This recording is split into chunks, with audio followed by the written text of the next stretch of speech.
activate search and rescue, typically we get called from dispatch, and that's more or less how the activation works. And Matt or Sally or Dan could go into a lot more detail on that. Skywarn's a little different because dispatch doesn't call us and ask us to stand up a net typically. NWS doesn't typically call and say, hey, can you guys run a spotter net for us? So what we tend to do is we have three different levels of activation. They are tied. Say what? Oh, yeah, go ahead.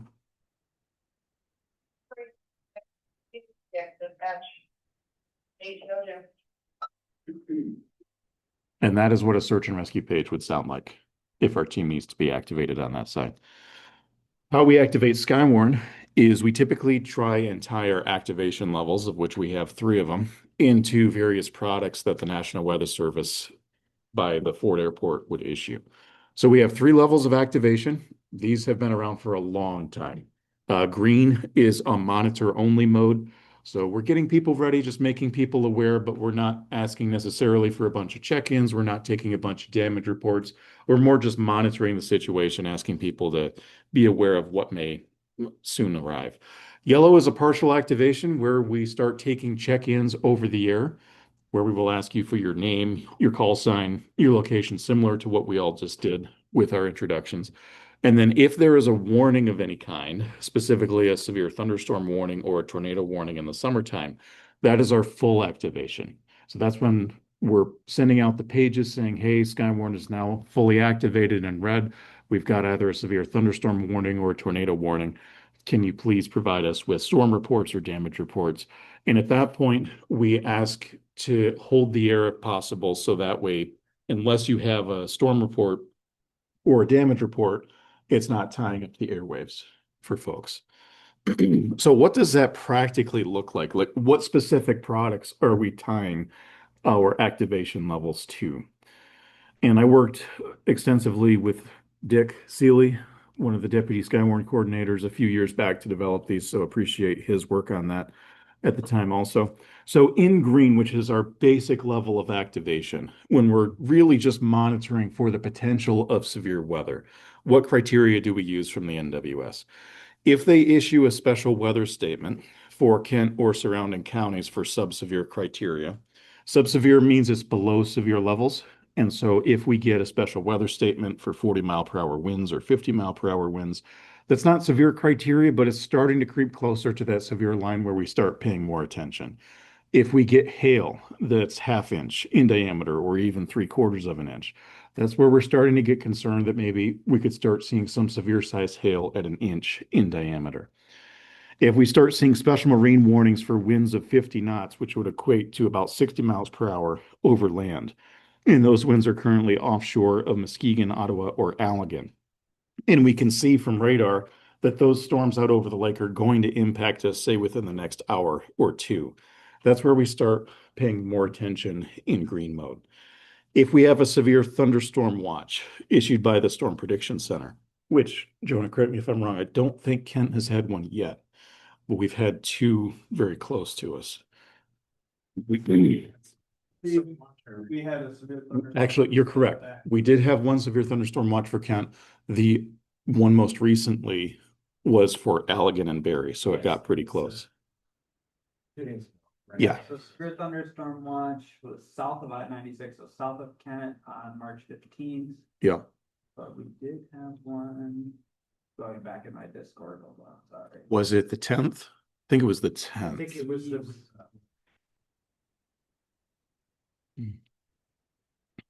Those were watches on the 11th that we went right into a warning. I believe we did actually have a severe thunderstorm watch. That was the 10th. Yeah. Yeah, it was Monday. Yeah, so we had a severe thunderstorm watch on the 10th.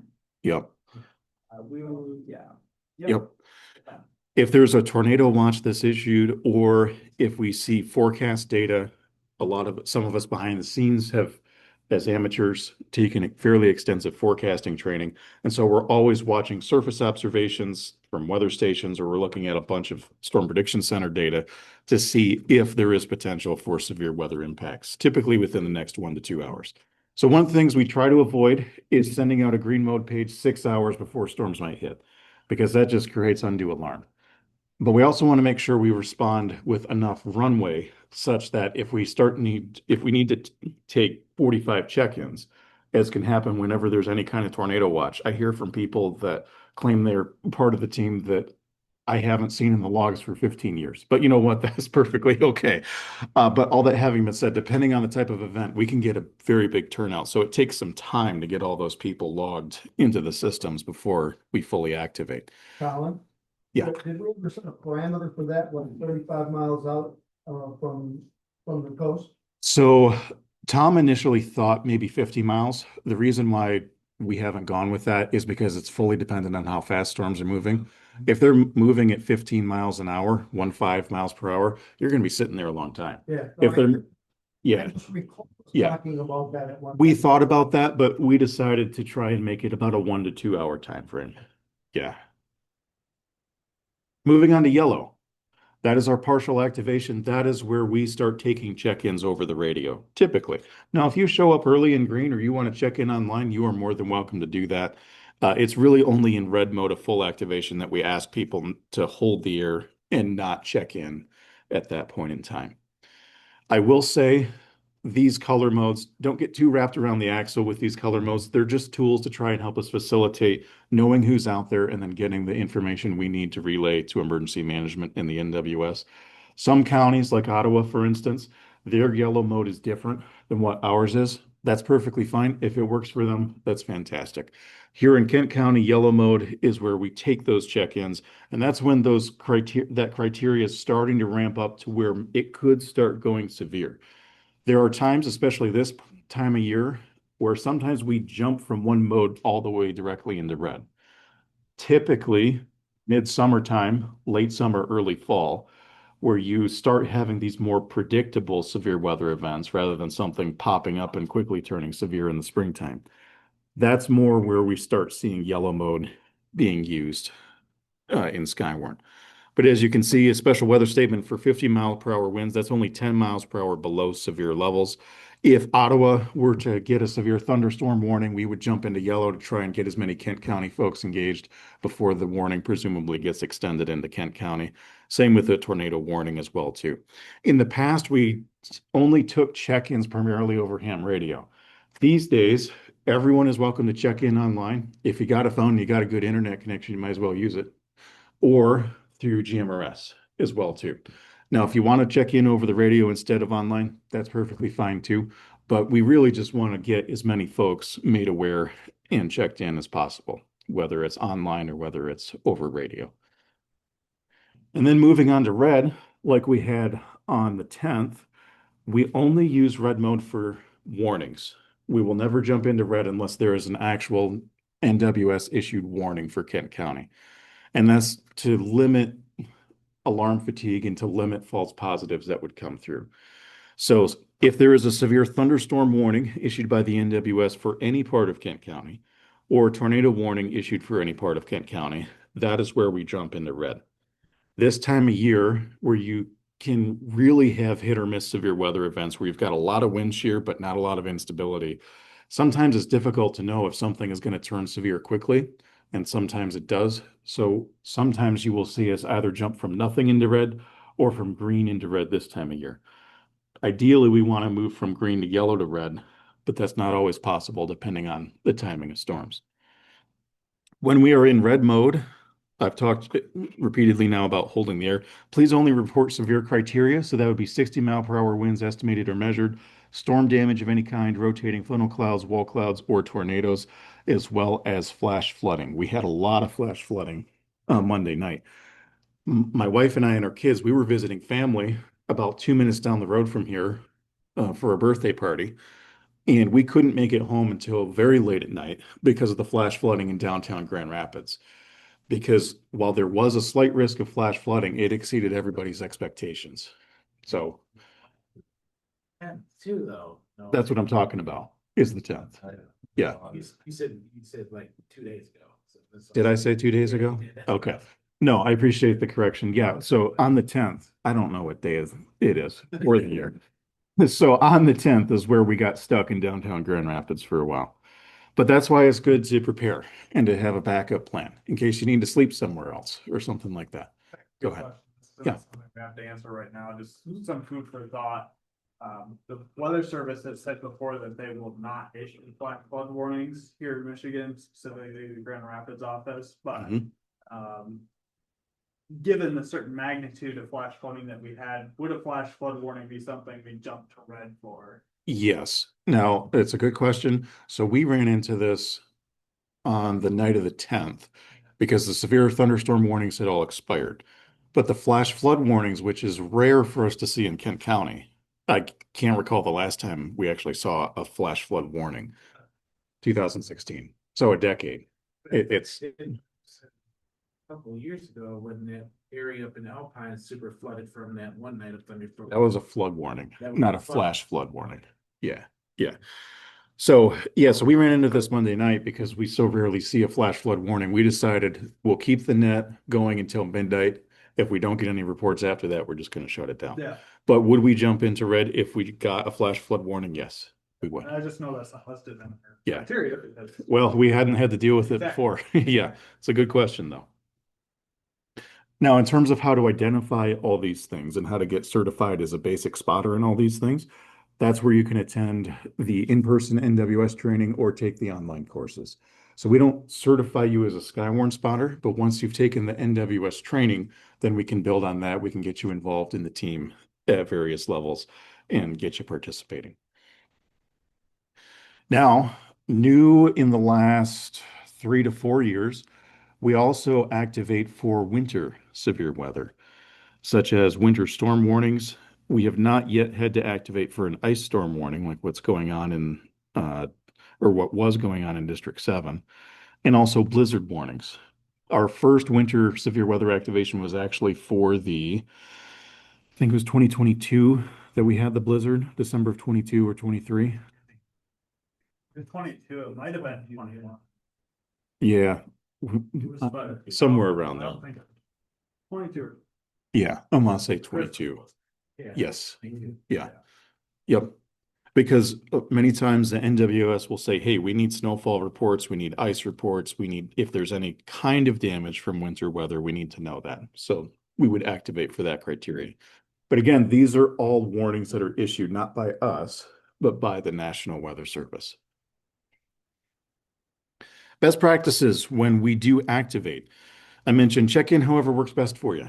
It used to be amateur radio only. We've expanded a lot to be amateur radio, GMRS, Zello, Slack. You can check in online at spotterconnect.com. We do not mind however you check in, just as long as you are aware and you can report information from your location should something come up. When you report, if you are at a specific location, like say Plainfield Fire number 3, I think is where you work at. One. So like you could either say I'm at the Kent County Sheriff's Office or I'm at Plainfield Fire number 1. If you're at one of those very easily defined locations, you can say that. But most of the time, we're not going to know if you say I'm at my house where exactly that is. So always give your 2 nearest cross streets, unless you just want to go and give your address out over the air with 80 people listening. You can do that too if you want. But always give your 2 nearest cross streets and your population center. That's important. We're going to assume that your cross streets are in Kent County.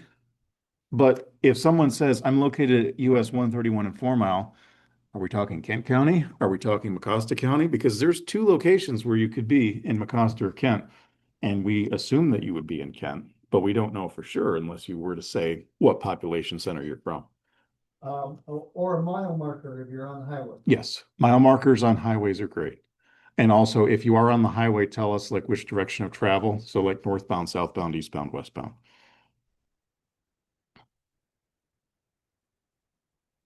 Other best practices. So this is something that I see extensively, and it's not a huge deal. It's just something to keep in mind. If giving a report other than in local 12-hour time, please specify, not specific, please specify what format you're using. Now, the reason I say this is if you come from the search and rescue world or the public safety world, typically you're going to use 24-hour military time. But if you come from the weather world, you're not going to use that. You're going to use universal time. So if I say that the current time is 1930, everyone in this room knows instinctively it's 7:30 p.m. local time. But if I work in the National Weather Service office and I say at 1930 such and such a thing happened, because they work almost exclusively in universal time, they're going to assume, but we just had a time change, so that's going to be 3:30. Yeah, they're going to assume that's 3:30 in the afternoon local time and not 7:30 in the evening. So generally, if I know who is reporting to me, I know what they mean, whether it's military time or Zulu time. That's why I've settled on, if possible, give it to me in local 12-hour time because everyone knows what 7:30 p.m. local time is. But the National Weather Service is going to hear 1930 differently than Kent County Dispatch would hear 1930 differently. Now, you'll find that during really severe weather, people instinctively just give whatever time they're most used to. That's fine, just something to keep in mind, if possible.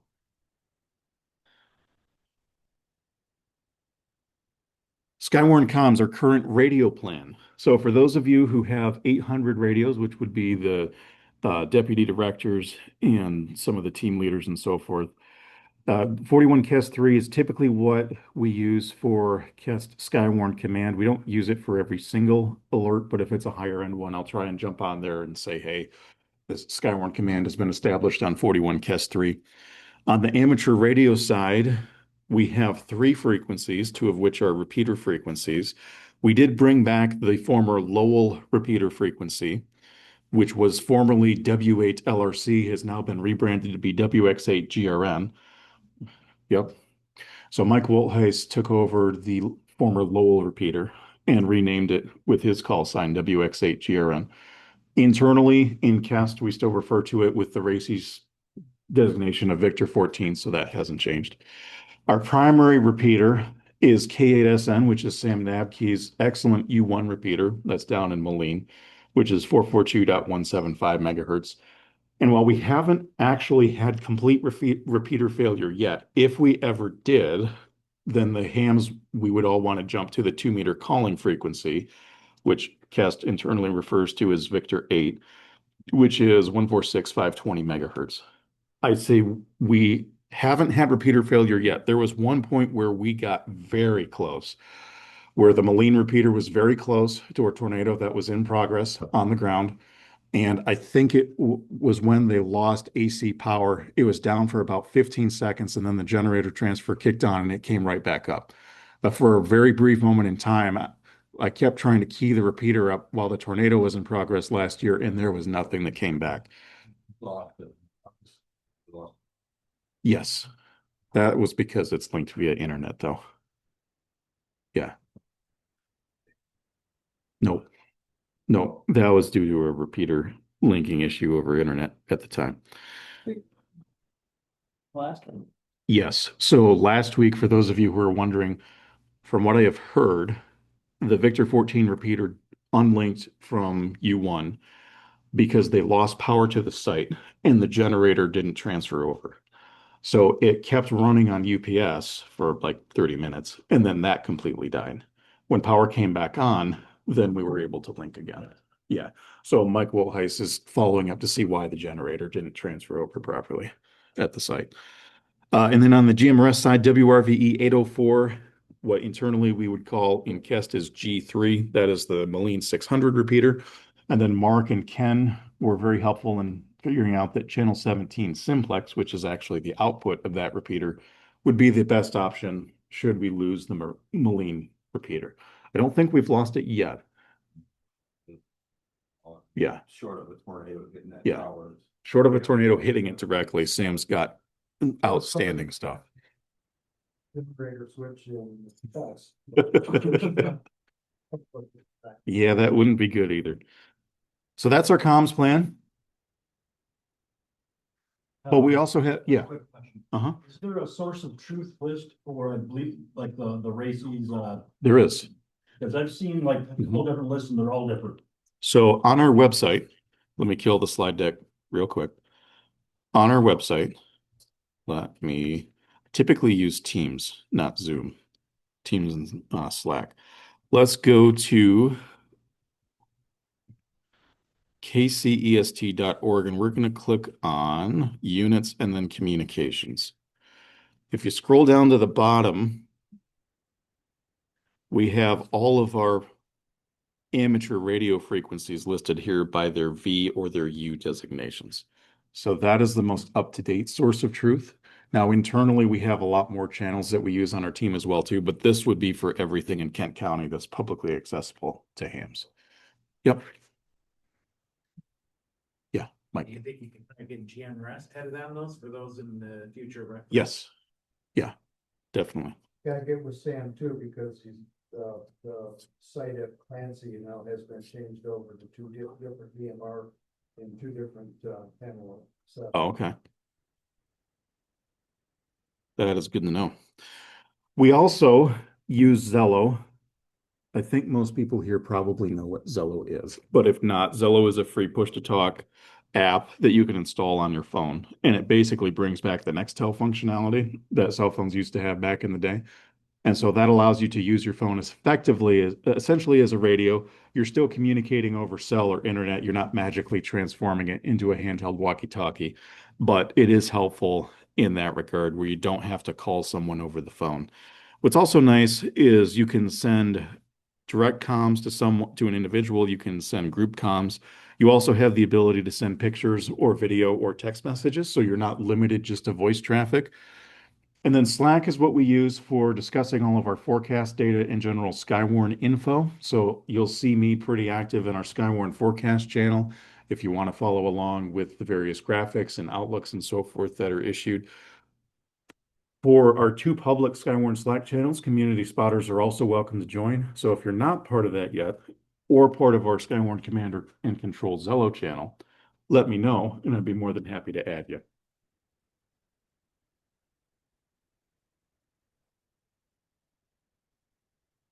All right, transitioning here to Pro Words. We're going to use this extensively later tonight. Pro Words are short for procedural words. And different groups will use them depending on their mission and criteria. Pro Words are used to make transmissions focused and especially concise. Public safety radio transmissions on average are about 3.5 to 4 seconds long. That is very different than the average length of amateur radio transmissions that you'll hear on repeaters. Not that the latter is bad, it's a different purpose, but if we are in an environment where we are supporting public safety or doing public service, we want to try and be concise and use good radio discipline over the air. So for instance, here's a bad example, and I'll go ahead and read it. And as I'm reading it, you'll start to get annoyed at how long it's taking me to get through it. A bad example would be net control. My name is Colin, Charlie Oscar, Lima Lima, India November. I forgot the India on the screen. And my amateur radio call sign is KE8RXN, Kilo Echo 8, Romeo X-Ray November, and I have some weather info I want to pass along to you. That is a very long-winded and inefficient way to simply say net control storm report KE8RXN.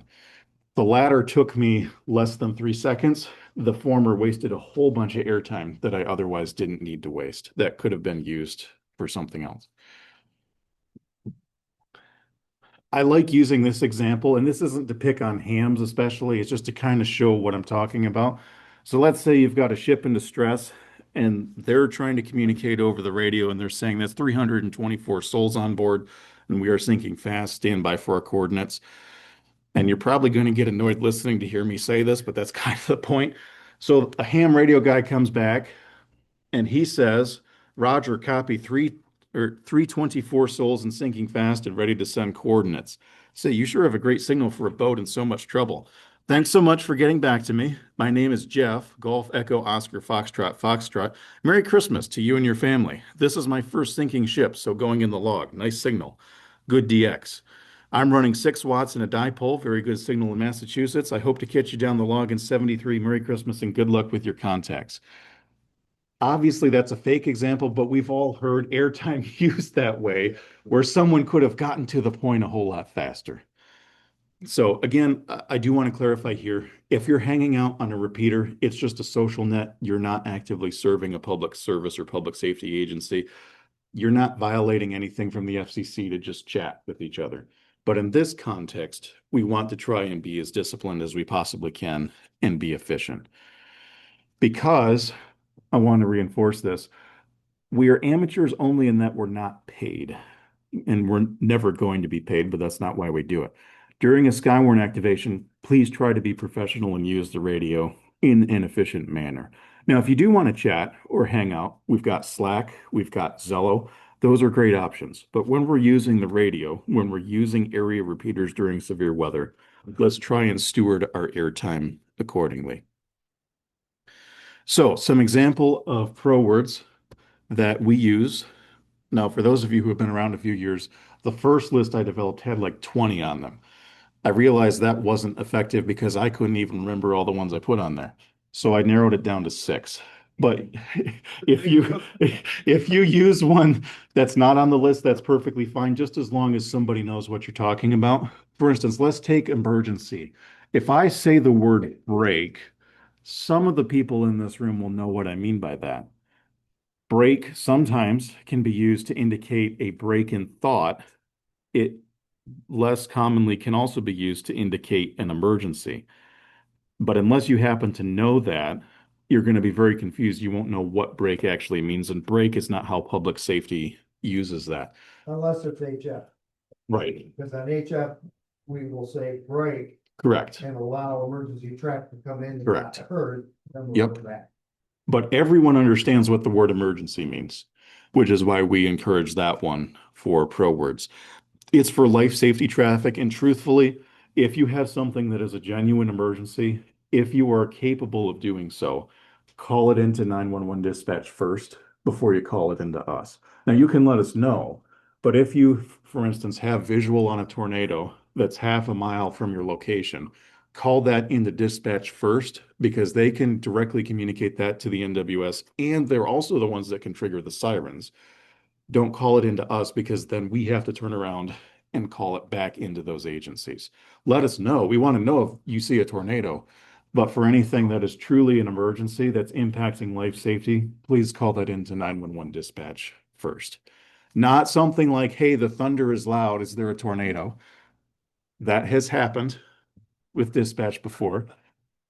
Not that people have called into dispatch with that before, but That last list, that first list you made for pro words, I spent more time thinking about what word is the right word. yeah, exactly.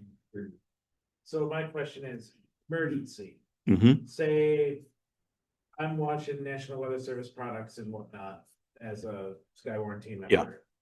I hear my weather radio go off, it's a tornado Mhm. warning. Do I Yes. say emergency, Yes, even though that it hasn't been visualized that the tornado's on the ground? yes, Okay, I wasn't sure if we would do like info or something, so. no. Tornado warning, because I know I did that last year with our big storm that, Mhm. I can't remember what day it was. But I did that, and I was wondering if that Yep. was still, It is. okay, Because a tornado warning a tornado on the ground has the ability to either drastically impact life and safety or end it. And we want to make sure that well, people what are if it's warned. not on the ground? That's not our job to determine if there's one that's on the ground during. So. Yeah. It's up. I Yep. see it, I'm watching products, emergency. Exactly. Another example, less commonly used, but Jonah used this, I think 2 years ago, is a destructive severe thunderstorm warning. We don't typically see destructive level criteria, but that is where a thunderstorm is bad enough, either in terms of how big the hail is or how strong the winds are, that it could do the same level of damage as a tornado. And so that's where the sirens will go off for that, as well as the wireless emergency alerts will go out for a destructive severe thunderstorm warning as well, too. So emergency is a good use for that. I just want to reinforce, if something is happening to you or you see something that is truly an emergency, let us know, but only after you've let 911 know. Priority would be for urgent but not life-threatening traffic, like say a severe thunderstorm warning has been issued. Damage report would be for any weather damage you see. Storm report would be for anything that you happen to see, like maybe you see a wall cloud or maybe you see, estimated winds at your location of 50 miles per hour or something like that. Radar is great for if you're providing any kind of radar updates to net control. And then info is just for any kind of general info that you would have.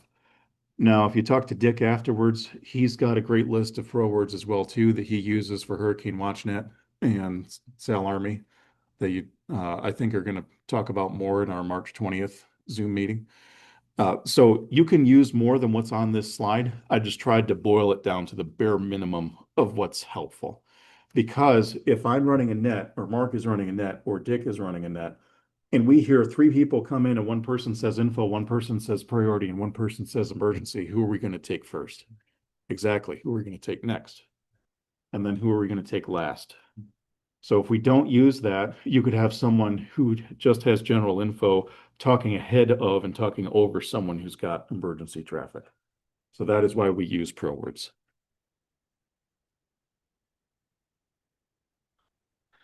So we'll wrap up the first half here and take about a 10-minute break.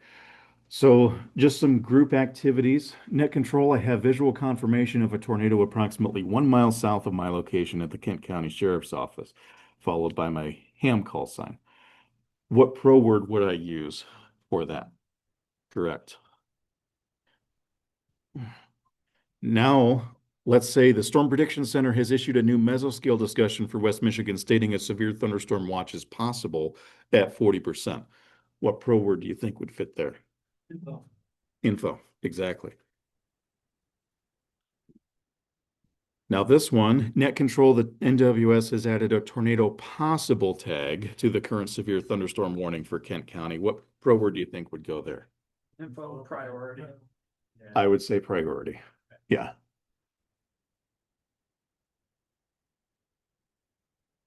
Or this one, I measured a 45-mile-per-hour thunderstorm wind gust at my location. What pro word do you think would go there? This one, an 8-inch diameter healthy tree limb fell on my vehicle and damaged the windshield in the parking lot. That is going to be a damage report. Yes. So, Mike, would you like to come up and present on this? So just to show you, because this is a PowerPoint that's uploaded through Google Slides. Yeah. So you have to gotta do that. manually click the arrow Yep. because it's not recognizing keyboard input. All right, so I'm gonna go over the outdoor warning siren test with you. There's gonna be a couple new things this year, but I have some stats from 2025. We did some updates to the siren map, and we got some things that we may need your help with. So we are gonna start with 2025 siren stats. Starting in 2025, which was last year, we had 118 sirens for this for Kent County. By end of season, all 118 sirens had been checked. That was three years of checks to meet this goal. So everybody deserves a round of applause for getting all 118 sirens tested. However, towards the end of the season, Algoma Township added 4 new sirens to the network, and that brings the Kent County Siren Network up to 122 sirens. You're good. Making sure I had unmuted the microphones. I hope so, because I see my name, your name up there, so we're good. So, siren map updates. So the first one is if a siren was last checked 3 years prior, it will fall back to being an unchecked status siren. We're doing that because we're trying to keep the flow of keeping the sirens updated, keep them checked. And because of that, the siren map also has a new color code indicating the siren status and when it was last checked. And that's where we're going to go next. So, blue dot. That means that siren has been checked in the current year. Obviously, we're now in 2026, so you're not going to see any blue dots on the map. Green dot. The siren was checked the year prior. So everything that was checked in 2025 went to have a green dot on it. A yellow dot, it's been checked 2 years prior, so that was checked in 2024. If it's yellow, red, a red dot, or I'm calling them dots. I don't know how to call what you actually call them, but the siren failed its last test. Pin. Yeah, the pin. Thank you. The color. When I say dot, I'm talking about the pin. Thank you. I don't know what they call them, so I was calling them dot. Now there is a icon on there that looks like a siren. That is going to be an unchecked siren. Now there's one more that I forgot to add on there. It's a circle with a red X in it. That means that siren is broken. We have been told on multiple tests that the siren has failed to work. And so it goes to being a, I'm gonna pull up the map for you. yeah, so he's they gonna can pull the see. map up, so I didn't have a spot to put it, so. I mean, I created a slide with the map, but it's Mhm. very tiny. This map is also public, by the way. You can Yes. find it on our So website. as you see, I have it all updated right now. All the greens are stuff from last year. Yellow was 2024. The ones that are unchecked, which are some from 2003, have that siren icon. And then the red point, like right here, these have failed tests. So those are ones that had failed. I know 122, I was there at that one. It actually kind of was really dumb. Right now, we only have one siren that's broken. That's up in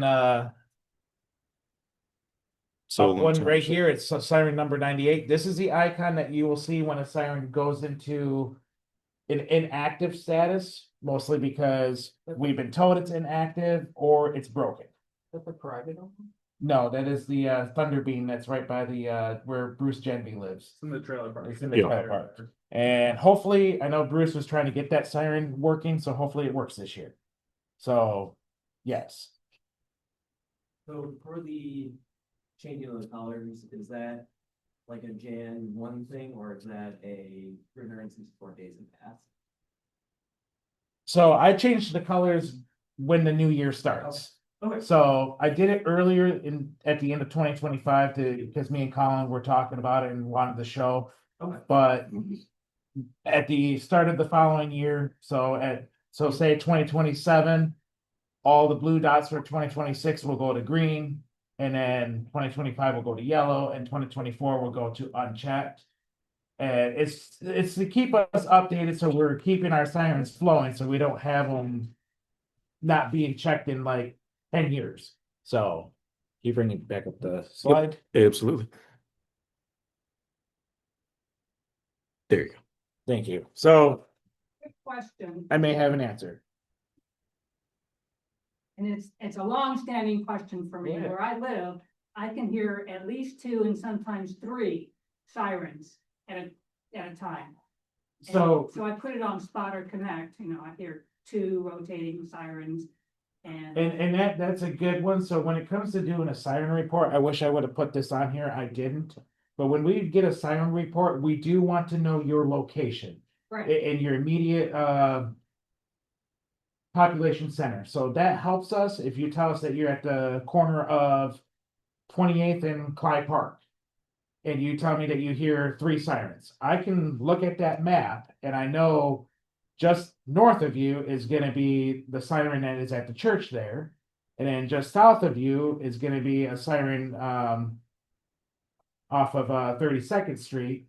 And I can, if you tell me that you hear all 3 of those sirens, I know that I can go onto this map and put, okay, this siren has been checked.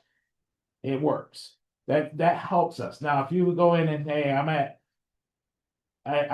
at say the same street and I hear a siren. That doesn't help me, because I look at the map and I see that there's 6 sirens near that area. So which one are you hearing? So if you tell me that you hear 3 of them, I know in that immediate vicinity, you're hearing the one to the north because it's close to you. You're hearing this one because it's close to you, and you're hearing this one because it's close to you. So that helps. good information. That's good enough for me. That's good enough for to me. do a visual and audio check. If you pick up your candle off something. Right. If you can do a visual check, that's awesome. Tell us that it's visual. That would be another one because what in the whole script for the Skywarn, it's did you hear it? Did you see it? Right. Is it rotating? Right. If you didn't see it, that's okay. You heard it, and you can tell based on Doppler effect if it's rotating. Right.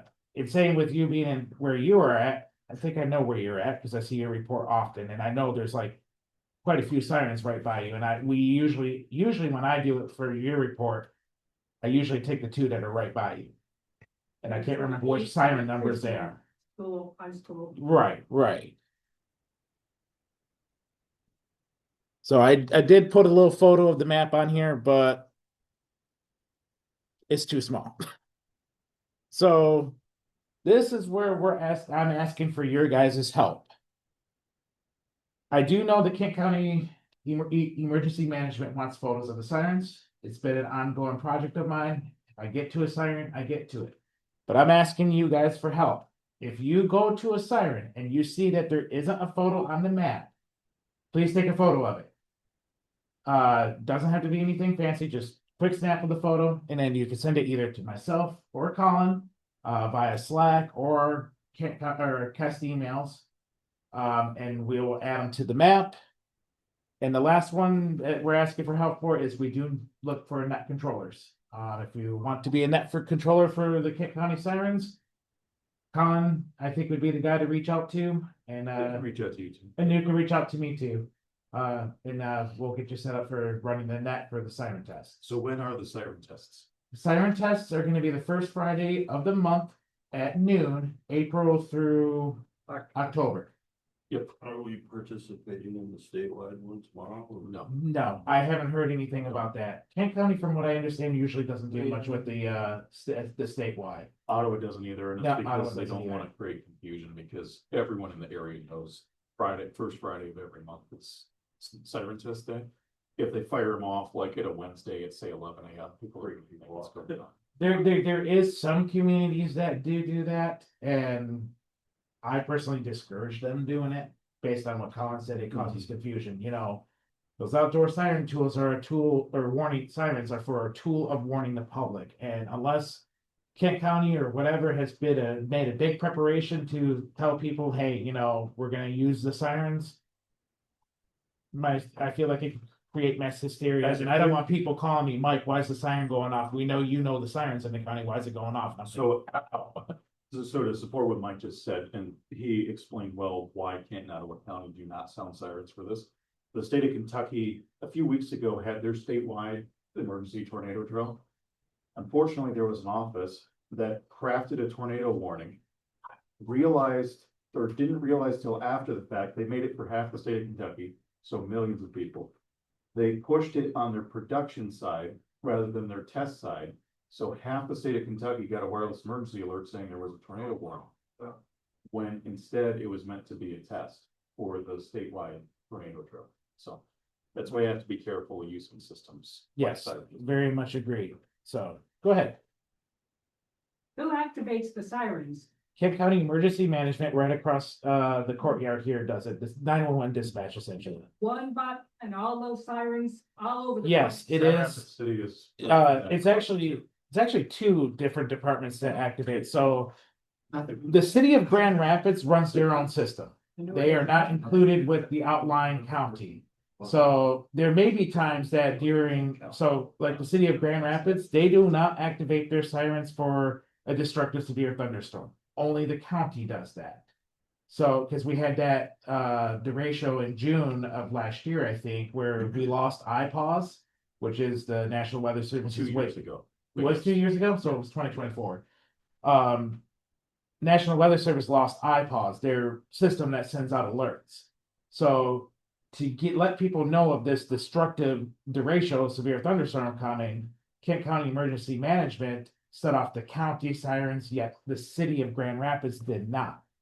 Because Grand Rapids, they like to be their own thing and not be part of the same system. Me as a siren enthusiast hope that changes, but Well, pretty soon new emergency manager in Grand Rapids, Yeah. so very well could. Now, for any tornado warning, both the city of Grand Rapids and the county will fire them. yes. Yes. Last year for the destructive tag in Kent, they set sirens off too. They did for the most recent. Yes. I don't know this for sure, but I'm pretty sure they do. that Yeah, for we did any have one destructive. last year that they did send off. I think it was the same one that we ended up having like those 3 tornado Yeah, warnings it the was. same night. It was It was the same night that I called in that emergency tornado warning, but before the storm, since they put a destructive So- tag on it, they did something. Question for you, Mike. Will a tornado warning be a good way to wake me up in the middle of the night if I need to go downstairs somewhere? siren. A siren tag, no, Siren, tornado siren. Thanks. please understand, these sirens are outdoor warning sirens. You know, they've always been called that, but you know, before the technology that we have now, people relied on their sirens. But no, don't rely on your siren. I tell everybody, please get a weather radio. Weather radio is going to be your number one thing to get. Yes, you're not going to hear a weather radio outside. That's where the tornado siren comes into place. And yes, your phone gets alerts, but I'm one of those guys, when I'm out mowing the lawn, I don't have my phone on me. I will hear the siren over my phone while I'm outside.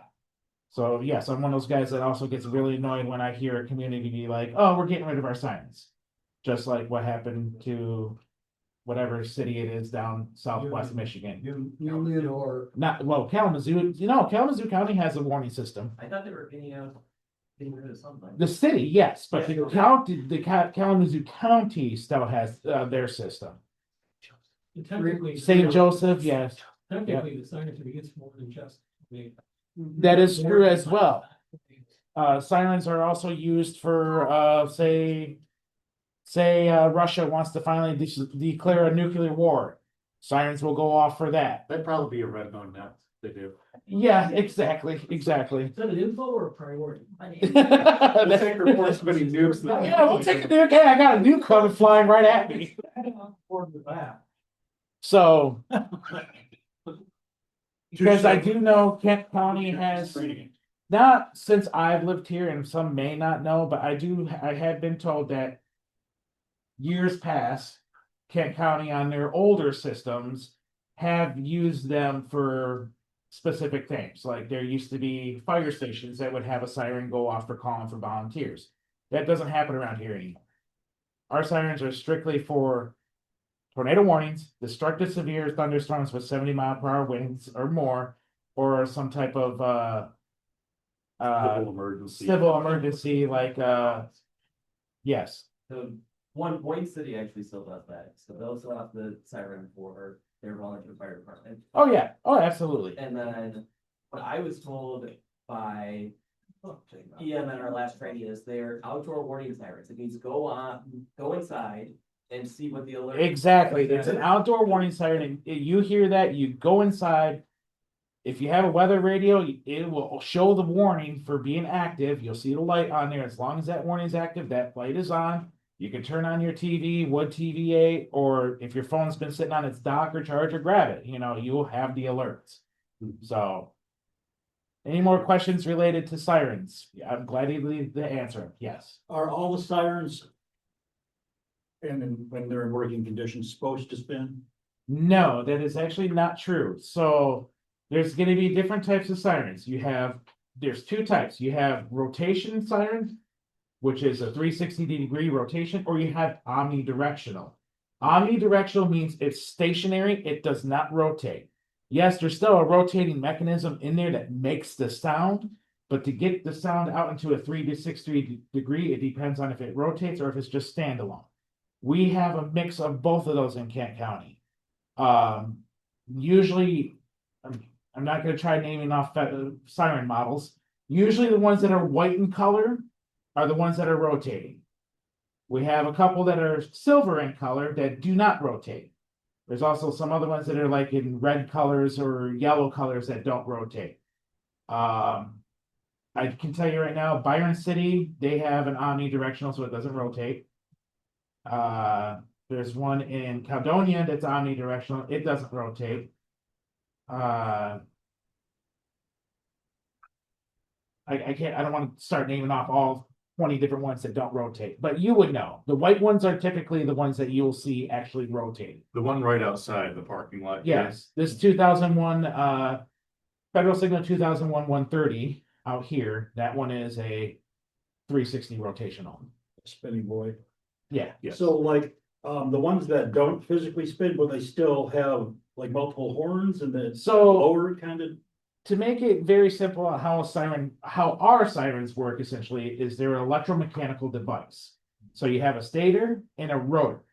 That stator and rotor together create what we call the chopper inside the siren. That rotor sucks in air and it pushes it out, and with that rapid rotation, it chops the air, making your high-pitched noise. So on a 360-degree rotational siren, that chopper is moving in a 360 degree with the horn. And omnidirectional, that chopper is just staying stationary, and it's just pushing the air out in a 360 degree, making that noise. Yeah. Yes. Do your online people have any questions? Oh, yeah, that's a good question. Yeah, does anyone online on Zoom have any questions? Link to the siren map, yes. So if you go to our website, kcest.org/Skywarn, there is a button, and Zoom is a little awkward because they put all the controls at the top of the screen. My apologies. Like I said, far more used to Teams. But if you go to kcest.org/Skywarn, there is a button on our homepage called Siren Map, and it will take you to this public map right here, which is hosted on CalTopo. And that is the Siren map that I pulled up. So for those of you in the chat, I will drop that as a link. We've got about 5 more minutes before we start getting ready to wrap up the night with our tabletop. So does anyone on Zoom have any additional questions? I'll ask you guys any more questions about science. All right. I was waiting to see it. Yeah, Okay. not hearing anyone on Zoom, but I will monitor chat. Them on the map. Yes. Just send that to you or. Send it to me or Mhm. Colin. Or me, or you can just post them in a Slack Or channel. post it in the Slack and I will see it. What's that? You know what you could do is you could use your drone. That's what I've been doing with mine. I've been getting my drone up to kind of get a little bit of an area view so they can see the general area, but I don't need drone shots. If you don't have a drone, I do. that's fine. But you know, Just use it. okay, we have the same drone. We have the same drone, so Do we know anyone else with a drone? Can we climb? No, not at all. that's all on you. If you feel like you want to climb, I'm not gonna stop you. Yeah. Okay, Mark. I'm just a chief. Go ahead, Andrew. So I don't know about. Oh, you do? tornadoes, Okay. But Union City does have one tornado on top of the department, which is in downtown. Kathy, go ahead with your question. Based on where that tornado went through, those people that were there probably would not have heard that siren if they. Feel free to either come off mute or leave it in the chat. I did come off Have mute. control of Union City's siren. Yeah, you're a little quiet, but go ahead. Okay. Has Bruce updated you about the Solon Township? I have- Siren here? Yeah, I've not heard a recent update from him on that one. As far as I know, it's still dead in the water. Oh, okay. Gotcha. Comment, their reaction, whatever. I asked him to Gotcha. call. I'll just tell him I told you no update. Yeah, appreciate that. Thank you. She was just letting us know that the Solon Township siren up here still isn't working. The one by Bruce? Yeah. Okay. Yeah. And then you had a question? No, he was like, do we know anyone else that has a drone? I'm like, oh, I have. Oh, okay. All right, so I will leave that. I was looking at someone who might know something about drones, but Mark, go ahead. No, I just don't. Oh, But yeah. if you have any more questions and want to get more detail about sirens, you can always just message me on Slack. Whatever, I'm more than happy to go into sirens because that's my passion. So Mhm. wires, radio sirens and weather are my passion, so. Yep. Well, I'll leave thank it you, at Mike. that. Yep. Thank you, Mike. I appreciate it. All right. So we are going to wrap up the night with a tabletop exercise, but I'll give everyone a couple minutes to get ready for that. So in front of you are random strips of paper. They are not fortune cookie slips. They're also not for door prizes. While you're looking at those, let me just quickly talk about our training nets. So we have siren nets. We have severe weather nets whenever severe weather strikes. We also now do monthly training nets. Those are Tuesday evenings at 7 p.m. And so we have various topics that we talk about. So you are more than welcome to participate in that. It's just a good way for us to constantly drill with our skills. And I did notice it has already started paying off. March 10th, we had the highest number of both check-ins and spotter reports with a lot of pro words thrown in, which was fantastic, than we have ever had in the last 8 years. So I think the training nets and all the info for the community is doing a good job. For ones that are coming up, in April, we're going to talk about radio pro words. Now, those of you in the call and in this room tonight have already heard about the pro words, but it will be a good opportunity for the wider community to hear about it also. In May, we're going to simulate repeater failure. So for those not familiar, simplex just means you're talking from one radio to another radio. You're not talking through a repeater back to the other radio. Backup radio equipment in June. What happens if an ice storm takes out your primary antenna? What happens if you drop your radio while you're climbing a tower and it breaks? If it's a Baofeng, it probably won't. So all of these are sequentially building up to July, where we're going to have a full-scale simulated severe weather exercise. So some of the things we're going to simulate are, we might lose repeaters, simulated, of course. I might come on the air and say, a windstorm has destroyed your main antenna. You got to find a backup one to use. What are you going to do?